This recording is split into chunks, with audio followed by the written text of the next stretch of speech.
Good morning guys! Ayan, for today's video, nag-crave ako ng ampalaya.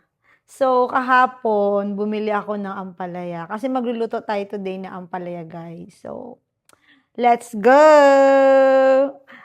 Okay guys, don't mind my hair kasi pag uwi ko ay tayo.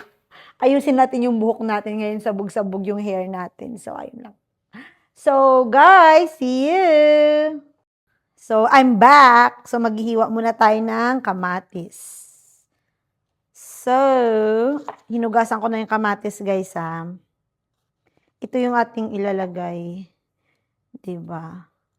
Minsan lang kumakain ng ng ampalaya pag nag-crave lang ako. Pero nasarap na ako sa ampalaya.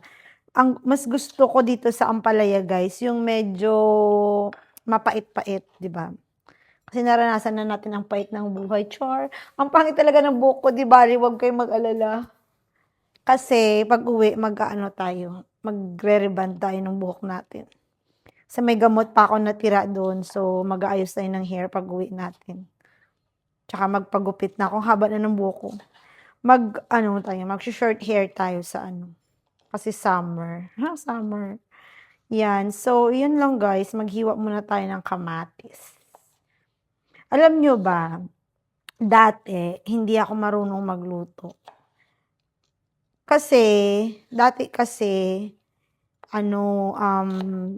hindi ako nagluluto eh. Pero nung tumira na ako sa Cavite, nung nagturo ako doon, natuto akong magluto. Kasi syempre pag nag-isa ka lang, matututo ka talagang magluto. Kasi sa bahay namin kasi dati, ang nagluluto sa amin, si Ima, yung lola namin. Si Ima talaga yung pero lahat naman ng mga pinsan ko, marunong ako magluto, pero hindi yung talagang masipag magluto. Kasi sa side ng father ko ay lahat sila magagaling magluto. Yung tito ko masarap magluto, dalawang tito ko masarap magluto. Tapos si Ima kasi, yung lola namin guys, sobrang sobrang idol ko talaga yun si Ima. Kasi nung nag-aaral pa kami,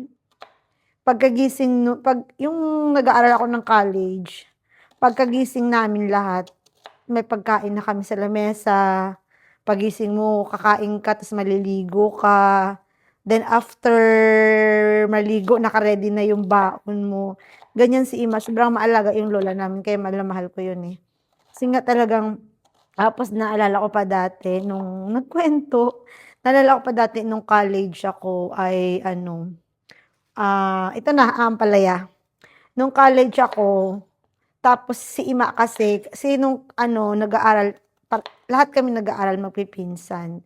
Tapos ako kasi doon ako kay Ima, nakatira doon sa bahay namin, kasama ko si Ima, tapos magkasama kami ni Ima sa kwarto.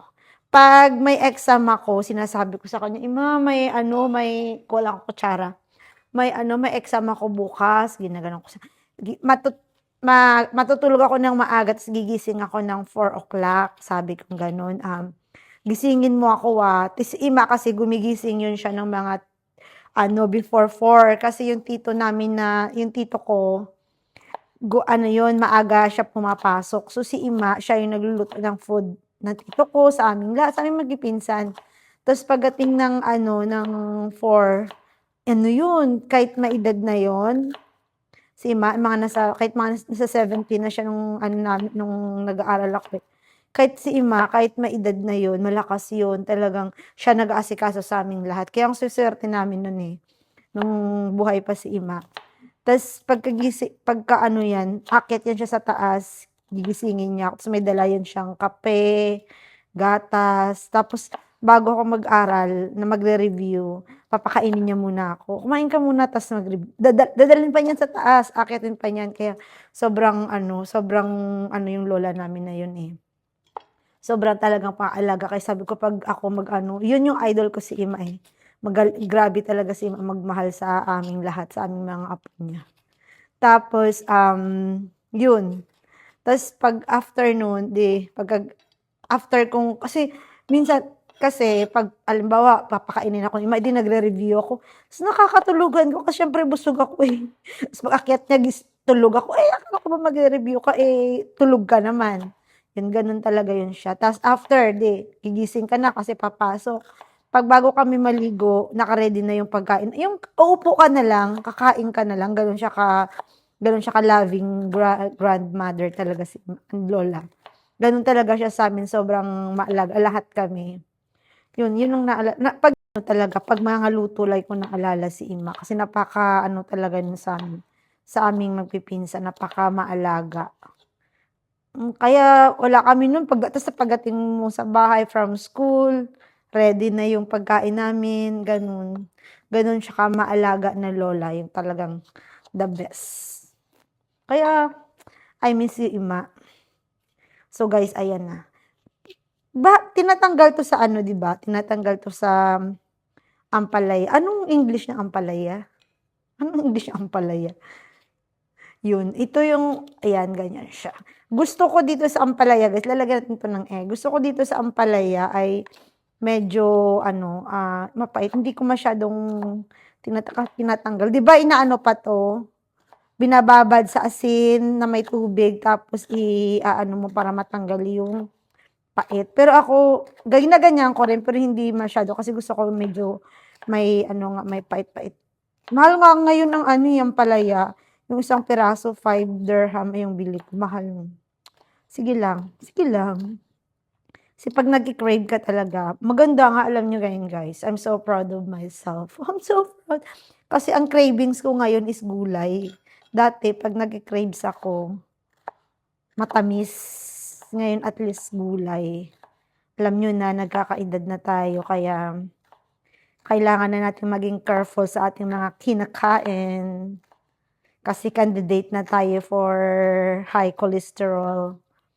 So yun. So we need to be careful sa mga food na kinakain natin. So yun na, tapos na.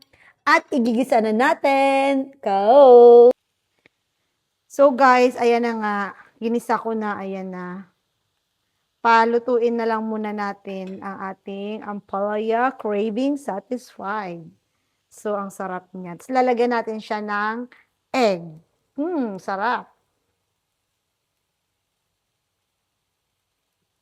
So, ito na guys, ilalagay na natin ngayon ang itlog. Yes. Ang sarap. At syempre, haluin natin. Yan. So guys, ayan na, tinimplahan ko, nilagyan ko na ng salt at saka paminta. So, tayo na lang natin siyang maluto. Then, let's eat. So guys, luto na ang ating ampalaya with eggs. So, kakain na tayo ng rice. Rice! Yes, rice! So, hello guys! Ayan na, let's eat! In the name of the Father, of the Son, of the Holy Spirit. God, thank you for the food. Amen. Hello guys! So, let's eat na po! So, look at this. Oh, sarap! Ang sarap. Hindi siya mapait. Well, basmati rice. Nagsaing ako ng half cup. Ano lunch nyo? Sarap. Craving satisfied.